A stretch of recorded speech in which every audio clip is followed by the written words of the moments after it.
So you intend to buy a particular land in a particular location, but unfortunately the land is not registered. How do you go about investigating the land? In as much as it is advisable to invest in lands that are registered with the government, because conducting investigation on such land is not only easy, but it is also convincing. There are, however, some lands that are genuine but unregistered, probably due to the cost of registration and the fact that the land is in a remote location. The seller is not willing to spend money on paperwork. How would you, as the buyer, confirm if the land is genuine and that the person proposing to sell to you has the right to sell?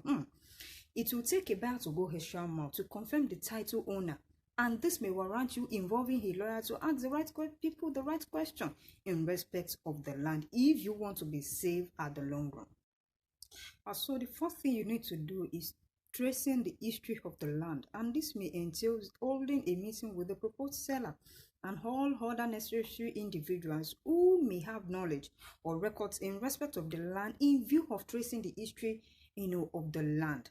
Number 2, ask a lawyer to peruse the documents presented by the proposed seller. If there are documents such as receipts and other documents that transferred ownership to your proposed seller, you need to collect a copy of that document and request that your lawyer read through in pages so as to interpret the documents. And the third one is the activities of your proposed seller on the land, and this is to confirm your proposed seller's activities or acts of long existence on that land. This may also involve you inviting your lawyer over to the location of the land for him or her to ask necessary legal questions from neighbors, from adjacent dwellers, from other farmers, and even boundary men, and also to take note of his activities on that land prior to the time he proposed to sell to you. In all this, we will say that in order to know the right question to ask and to know the right people to ask, you need to get a lawyer on board to avoid future regret.